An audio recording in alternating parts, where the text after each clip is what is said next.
जाएंगे हमारे पास ये आपका। अच्छा खैर, तीन नेक्स हैं। अब एक है एनाटॉमिकल नेक, एक है सर्जिकल नेक, और एक मॉर्फोलॉजिकल नेक। मुझे वाइवा में किसी ने क्वेश्चन किया था। अब जो एनाटॉमिकल नेक है ना, वो अप, जो हेड है ना, उसे अपर एंड से, पूरी बोन से नहीं, सिर्फ अपर एंड से सेपरेट करिए, उसे हमने कह दिया एनाटॉमिकल नेक। सही है। फिर एक जो जो दूसरी हमारे पास नेक है ना, वो हमारे पास है सर्जिकल नेक। वो क्या करिए, पूरे के पूरे अपर एंड को, हेड को नहीं, पूरे के पूरे अपर एंड को किससे सेपरेट करिए, शाफ्ट से। सही है। और तीसरी नेक है जिसे हम कहते हैं एपिफीजी वो मॉर्फोलॉजिकल नेक। वो ना सर्जिकल नेक से बिल्कुल थोड़ा सा ऊपर होती है। ये मैं आपको ना देखता हूँ, ये तीनों लाइनें भी लगा के दिखाती हूँ, रुको जरा, ताकि आपको बेहतर समझ आए। चलिए, जो पहली लाइन मैं ब्लू से लगाऊंगी ना, ये वाली लाइन है ना, एक मिनट, इतनी लाइनें लगी हैं। ये वाली जो लाइन है ना, ये हमारे पास कौन सी लाइन है, एनाटॉमिकल लाइन। सही है। इसका कलर नहीं चेंज होता, बहरहाल इसका कलर नहीं चेंज हो रहा। अरे उसके बाद दूसरी लाइन हमारे पास यहाँ पे है, जो जो अपर एंड को, पूरे अपर एंड को सेपरेट करिए शाफ्ट से, वो है सर्जिकल लाइन। अब सर्जिकल लाइन से ना थोड़ी सी ऊपर ना, 0.5 हमारे पास सेंटीमीटर ऊपर ना एक लाइन होती है, जिसे हम कहते हैं मोर्फोलॉजिकल नेक। और ये ना एपिफिजियल कार्टिलेज के लेवल पे होती है। सही है। तीन मैंने आपको लाइंस बताई हैं। एक हमारे पास लाइन है, ये डायग्राम हिल गई, हाँ। एक हमारे पास लाइन है, नेक है कौन सी, एनाटॉमिकल नेक। वो क्या करिए, हेड को अपर एंड से सेपरेट करिए। दूसरी हमारे पास लाइन है, जो नेक है ना, वो हमारे पास नेक है सर्जिकल नेक। सर्जिकल नेक क्या करिए, पूरे के पूरे अपर एंड को, बाकी की पूरी बोन की शाफ्ट है ना, उससे अलग करिए। तीसरी हमारे पास जो नेक है, उसे कहते हैं मॉर्फोलॉजिकल नेक। वो सर्जिकल नेक से थोड़ा सा ऊपर है, 0.5 सेंटीमीटर ऊपर है, और वो उस लेवल पे जहाँ पे एपिफिजियल कार्टिलेज है ना, वहां पे। सही है। ये तीन नेक्स है। अब इसमें उफ, ये इरेजर नहीं था, सॉरी। अच्छा, इसके बाद ह्यूमरस की जो क्लिनिकल है, उसमें क्या क्या आता है, उसमें ना ऐसा नहीं आता। उसमें हमने बस ये याद रखना है कि डिसलोकेशन कहाँ मोस्टली होती है, एंटीरियरली होती है, पोस्टीरियरली। एमसीक्यू पॉइंट है कि जब हम ह्यूमरस पे, जब हमारा आउटस्ट्रेच हैंड होता है ना, जो मैंने आपको पहले बताया, बिल्कुल सीधा हैंड है, वो उस पे हमारी इंजरी हो रही है ना, तो अक्सर हमारी जो होती है ना, ह्यूमरस डिस्प्लेस हो जाती है। और मोस्ट कॉमन जो हमारी डिस्प्लेसमेंट होती है ना ह्यूमरस के जॉइंट पे, वो होती है इंफीरियरली। सही है। अब इसके अलावा और क्या था, हाँ, इसके अलावा ये भी मैंने एक जगह पढ़ा था कि जो आउटस्ट्रेच हैंड होता है ना, और जब हमारे पास यहाँ पे इंजरी होती है, तो हमारी मीडियन नर्व होती है, इन्वॉल्व हो जाती है।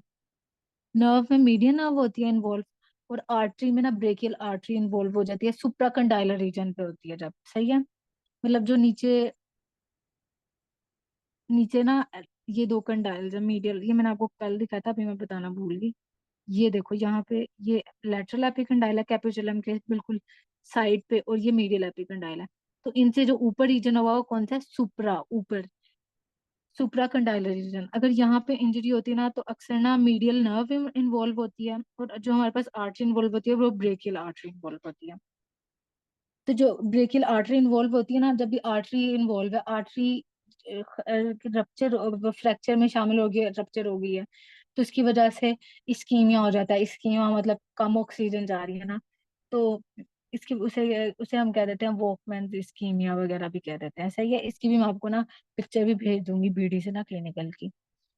उसके बाद ना उसके अलावा और, अच्छा हाँ, यहाँ पे एक बहुत ज्यादा मुझे खूबसूरत तस्वीर मिली थी, बहुत अच्छा एक्सप्लेन कर रही थी।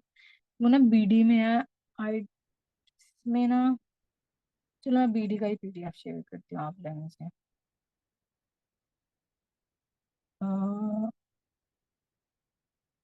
बीडी, ये तो वॉल्यूम 3 है।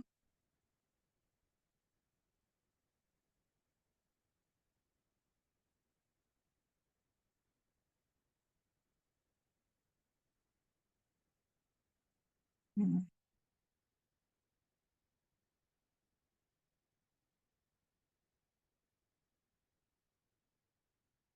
अच्छा, तीन इधर मेन है हमारे पास, ये देखो ये बहुत खूबसूरत डायग्राम है, ये ना एमसीक्यू अक्सर आ जाता है। अब तीन हमारे पास नर्व्स हैं, अगर तो हमारे पास हेड के लेवल पे इंजरी हो रही है ना, तो एक्सिलरी नर्व इन्वॉल्व होती है उसमें, सही है। क्योंकि वहाँ जो हमारा देखो ह्यूमरस का अपर एंड है ना, वो एक्जिला में आ रहा है, एक्जिला जो हमारी बगल नहीं है उसे एक्जिला कहते हैं। तो यहाँ पे एक्सिलरी आर्टरी गुजरी होती है। अगर तो ये शाफ्ट के लेवल पे होता है ना, तो रेडियल नर्व आ रही होती है, इन्वॉल्व होती है, सही है। और अगर ये बिल्कुल एंड पे आ रही होती है ना, नीचे मीडियल साइड पे, यहाँ पे हमारे पास एक नर्व होती है जिसे अल्नर नर्व कहते हैं, अल्ना के थ्रू आपने याद रखते हैं अल्नर नर्व। अक्सर हमने देखा होगा ना कि आपका ये कोनी कहीं पे लगती है, और अजीब सी ऐसे लगता है कि अजीब सा एकदम गुदगुदी जैसी फीलिंग आती है, होता है ना जी ऐसे मैम, अचानक आप, है ना वो इस टिकलिंग नर्व, सेंसेशन। है ना, हाँ बिल्कुल ऐसे टिंगलिंग सी होती है। उसके वर्ड से ही इसे ना हमने ह्यूमरस का वर्ड दिया है इस बोन को, सही है। क्योंकि यहाँ पे हमारे पास नर्व गुजर रही थी, अल्ना नर्व वगैरह, जब ये अक्सर डैमेज होती है ना, अजीब सी टिंगलिंग सी होती है सिचुएशन। अच्छा, और रेडियल नर्व का भी एक इतना जबरदस्त क्लिनिकल, अक्सर हमने देखा है कि आप चेयर के जो बैक होती है, अक्सर होता है ना जिस तरह लड़के मोस्टली ऐसे बैठे बैठे होते हैं, और लड़कियां भी जब फ्री माहौल में होती हैं, तो चेयर के जो चेयर की बैक होती है उसके पीछे बाजू लटका रहता है अक्सर, तो उसकी वजह से ऐसा लगता है बाजू सुन्न हो गया है, सही है। ऐसे अगर मुझे पता नहीं आपको समझ आ रही है नहीं, मैं किस पोजीशन में कहना चाह रही हूँ। चेयर की बैक के पीछे इस तरह रखा होता है ना बाजू, जैसे हम दोस्त के कंधे पे बाजू रखते हैं, इस तरह हम चेयर की बैक के ऊपर रख देते हैं बाजू, इस तरह हमने रखा होता है ना, तो एकदम ना यहाँ से सुन्न होने लग जाता है। उस वो होता है कि रेडियल नर्व जब हमारी हो जाए ना प्रेस, उसकी वजह से होता है, उसे हम कहते हैं सैटरडे नाइट पाल्सी। पालसी होता है डैमेज, मतलब थोड़ा सा। और सैटरडे नाइट इसे इसलिए कहते हैं क्योंकि अक्सर सैटरडे या वीकेंड्स को बंदा बहुत रिलैक्स होता है ना, इस तरह रिलैक्स पोजीशन में बैठा था, इस तरह ना उसे रिलेट किया हुआ है, बस नाम ऐसे देने के लिए। ये बस मैंने आपको वैसी मजे की बातें थोड़ी सी बताई जो इसके मेन है ना, कि एक आपने ये याद रखना है। अच्छा, आप इसकी यहाँ पे कॉमन साइट भी फ्रैक्चर की लिखी है, यहाँ पे सर्जिकल नेक पे होती है, शाफ्ट पे होती है, और सुप्राकंडाइलर रीजन में होती है, सही है। बाकी यही चीजें थी। अब हम जल्दी से ना नर्व सप्लाई पे आते हैं। तो नर्व सप्लाई का मैं वही फिर पेज खोल लूंगी जो मैंने कल आपको शेयर किया था।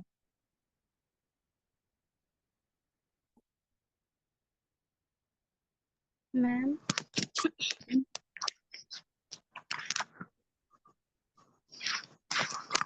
क्या हुआ है? मैम एक क्वेश्चन है मेरा। जी। वो न्यूमेटिक बोन्स का आपने बताया था कि उनके अंदर एयर फिल्ड कैविटीज होती हैं, तो उनके अंदर स्पॉन्जी बोन होती है कि नहीं? नहीं नहीं नहीं, स्पॉन्जी बोन में तो ना अंदर हमारे पास वो पड़ा होता है ना, उसमें स्पॉन्ज टाइप मटीरियल उसमें। देखो न्यूमेटिक बोन्स है ना, वो अंदर से खाली है, सही है, बिल्कुल खाली है। लेकिन जो स्पॉन्जी बोन है, उसमें अंदर हमारे पास बोन मैरो वगैरह पड़ा होगा, सही है। यस मैम, वो इरेगुलर बोन्स में आती है ना, अच्छा, ये न्यूमेटिक ना मैं बोन्स। जल्दी से, हाँ बिल्कुल सही कह रही हूँ। अच्छा, मैंने आपकी तो बात कट की, सॉरी उसके लिए, अभी मैं ना बहुत जल्दी में हूँ। तो अभी मैं आपको पढ़ा देती हूँ पहले लॉन्ग बोन की सप्लाई। अच्छा, सबसे पहले इसकी हमारे पास होती है न्यूट्रिएंट आर्टरी। तो ये न्यूट्रिएंट आर्टरी एंटर करती है न्यूट्रिएंट फोरामेन के थ्रू। अंदर एक केनाल होती है, उसे हम कहते हैं न्यूट्रिएंट केनाल। केनाल वैसे खाली जैसा आपने करना, जैसा स्ट्रॉ स्ट्रॉ नहीं होता अंदर से खाली, उस शेप का एक केनाल होती है, उसी को ठीक है, उस शेप को एक कहते हैं केनाल है। उसके अंदर से क्या गुजरी होती है, न्यूट्रिएंट आर्टरी। जब न्यूट्रिएंट आर्टरी न्यूट्रिएंट कैनाल में से गुजरती है ना, उसके आगे आ जाती है, मैंने आपको बताया था, मेडलरी कैविटी। अब मेडलरी कैविटी में जाती है ना जब ये न्यूट्रिएंट आर्टरी, वो डिवाइड हो जाती है मेडलरी आर्टरीज में, सही है। न्यूट्रिएंट आर्टरी पहले एंटर होती है न्यूट्रिएंट फोरामेन के थ्रू, न्यूट्रिएंट कैनाल में जा रही है, उसके बाद मेडलरी कैविटी में एंटर होकर किस में डिवाइड हो जाएगी, मेडलरी आर्टरीज में। जब मेडलरी आर्टरीज में डिवाइड हो जाएगी ना, और ये एपिफाइसिस मतलब ये जो एंड होते हैं हमारे बोन्स के, उनकी तरफ अप्रोच करेगी, तो ये ना टर्मिनल ब्रांचेस रहेंगी। टर्मिनल ब्रांचेस के ना आप दो इसकी फेट्स हैं। या तो वो एंड आर्टरी के तौर पे ना बिल्कुल, एंड आर्टरी होता है कि बिल्कुल वो ब्लाइंडली एक एंड कर रही है, ड्रेन कर जाएगी वो डायरेक्टली जाके, पहले कैपिलरीज में जाएगी जिन्हें हम वीनस कैपिलरीज कह रहे हैं, उसके बाद एक सेंट्रल वीनस साइनस है उसमें जाके जाएगी, सही है। ये एक, या तो ये हो गया कि वो जाके ना सीधा वेन्स में ड्रेन हो रही है, कहानी एंड। दूसरा ये वो एंड नहीं हो रही, वो एनास्टोमोस करी है मुख्तलिफ ओर से, उसमें एपिफिजियल ब्रांचेस भी होती हैं और मेटाफिजियल ब्रांचेस भी होती हैं, सही है। न्यूट्रिएंट आर्टरी आ रही है, वो बन रही आगे, वो डिवाइड करी आगे मेडलरी आर्टरीज में, और मेडलरी आर्टरी क्या करेगी, वो टर्मिनल ब्रांचेस देगी। तो वो टर्मिनल ब्रांचेस की दो फेट्स हैं, या तो वो वहीं पे एंड हो जाएंगी और वीनस सिस्टम में ड्रेन कर जाएगी, या फिर वो एनास्टमोस कर जाएंगी दूसरी आर्टरीज से। सही है। अब जब ये मेडलरी आर्टरी जा रही होती है ना, तो वो अपने कोर्स में और दो ब्रांचेस देती है। ठीक है, टर्मिनल ब्रांचेस के अलावा इसकी और दो ब्रांचेस होती हैं। आप इस तरह याद रख लो, तीन ब्रांचेस होगी ना मेडलरी आर्टरी की, एक कॉर्टिकल ब्रांचेस, एक सेंट्रल ब्रांचेस और तीसरी टर्मिनल ब्रांचेस। सही है, टर्मिनल ब्रांचेस हमने कर ली। अब उसके बाद है सेंट्रल ब्रांचेस। सेंट्रल ब्रांचेस क्या करती हैं, पहले मेडलरी साइनोसॉइड्स में जाके ना, सेंट्रल से याद रखना है, सेंट्रल ब्रांचेस किस में ड्रेन हो जाएंगी अल्टीमेटली, सेंट्रल वीनस साइनस में। सही है, सेंट्रल ब्रांचेस है मेडलरी साइनोसॉइड्स में पहले जाएंगी और ड्रेन हो जाएंगी सेंट्रल वीनस साइनस में। और जो कॉर्टिकल ब्रांचेस है ना, वो अब कॉर्टिकल वाले उस पाथ में आ जाओ। उनके बाद वो कॉर्टिकल कैपिलरीज में जाएंगी, और उसके बाद पेरिओस्टियल प्लेक्सिस पड़ा होगा, उसमें जाके ड्रेन हो जाएगी। सही है, ये उसकी होगी, हाँ बस, सप्लाई।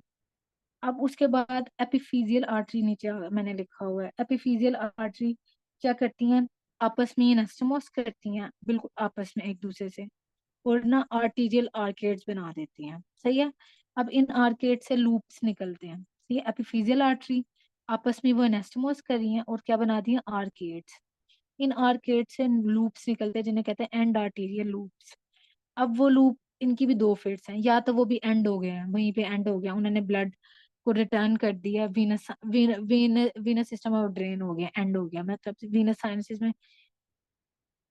सही है, वीनस साइनसिस में ड्रेन हो गए हैं, या वो ड्रेन नहीं हुए हैं, उन्होंने पियर्स किया अपने से नीचे डीप पार्ट को कम्पैक्ट बोन के, और वहां पे जो डीप स्ट्रक्चर पड़े हैं ना बोन्स के, उनको सप्लाई करने लग गए हैं। सही है, दो फेट्स हैं इसकी भी। उसके अलावा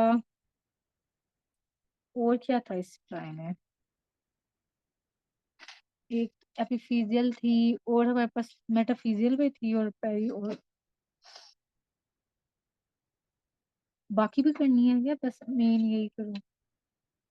अच्छा, जो मेटाफिजियल है ना और पेरिओस्टियल है, उनका बस सेम, उनका हमने बस याद रखना है कि मेटाफिजियल है ना, वो जिस रीजन की बोन है ना, उस रीजन से कोई भी आर्टरी हो रही है ना, जैसे एक्जिला का बताया, वहां से एक्सिलरी आर्टरी गुजर रही है, या अपर लिम्ब का, या क्लेविकल वाली साइड जो अपर लिम्ब पे पड़ी है, वहां पे सब क्लेवियन गुजर रही है, वो उन आर्टरी से ड्राइव है। ठीक है, मेटाफिजियल आर्टरी जहाँ की, जहाँ की बोन है ना, जिसके सप्लाई की बात कर रहे हैं, उसकी मेटाफिजियल आर्टरी इर्द गिर्द की किसी आर्टरी से ड्राइव, बस उन्होंने ये लिखा है।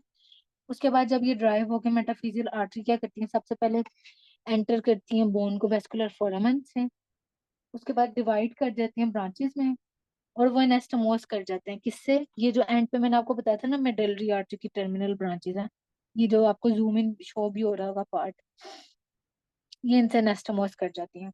मेटाफिजियल का डायरेक्ट है, पहले एंटर होती हैं वेस्कुलर फोरामन के थ्रू, डिवाइड करती हैं ब्रांचेस में, और वो ब्रांचेस किससे एनास्टमोस कर जाते हैं, ये जो टर्मिनल ब्रांचेस है मेडलरी आर्टरीज की। सही है। उसके बाद जो पेरिओस्टियल आर्टरीज है ना, ये इर्द गिर्द के मसल से आ रही होती है, मतलब सराउंडिंग जो मसल है ना, रीजनल मसल, वहां से आ रही होती हैं। ये क्या करती हैं, ये सबसे पहले आके बनाती हैं प्लेक्सिस। सही है, उन प्लेक्सिस से निकलते हैं आर्टीरियल ट्विग्स, मतलब छोटे छोटे निकलते हैं, आर्टीरियल ट्विग्स निकलते हैं। उसके बाद सॉरी, उसके बाद जो होते हैं ना, वो कॉम्पैक्ट बोन में एंटर कर जाते हैं, और वो एंड पे जाके इनकी भी फाइनल यही होती है कि वो एनास्टमोस कर जाते हैं यहाँ पे। कोर्टिकल कोर्टिकल ब्रांचेस कहाँ एंड हो रही थी, पेरिओस्टियल प्लेक्सिस ऑफ कैपिलरीज में, और यहाँ मैंने आपको क्या बताया, पेरिओस्टियल आर्टरीज हैं। सबसे पहले उन्होंने अब प्लेक्सिस बनाना है, उस प्लेक्सिस से निकलनी है ट्विग्स, और वो एंटर होके बोन में एंड कहाँ करेंगी, एनास्टोमोस कहाँ करेंगी, ये जो कोर्टिकल ब्रांचेस है ना, इनसे एनास्टोमोस कर जाएंगी। सही है। जी मैम। अभी भी नहीं समझ लगी ना, मैं और रिवाइज एक दफा कर देती हूँ अगर आप लोग अभी समझ में क्लियर हो गया है। मैं आ गई समझ। चलो सही है। अब बाकी इंशाल्लाह हम अगले लेक्चर में कल अपर लिम इंशाल्लाह कंप्लीट हो जाएगा, और मेरी कोशिश होगी लोअर लिम की भी एक बोन कर लें, क्योंकि आसान ही है बाकी तो। और बाकी कोई भी क्यूरी हो ना, आप फिर मुझे व्हाट्सएप कर देना, इनबॉक्स कर देना, जहाँ पे आप कंफर्टेबल हो ना, इनबॉक्स करना, ग्रुप पे पूछना, वहाँ कर लेना। सही है, चलो, थैंक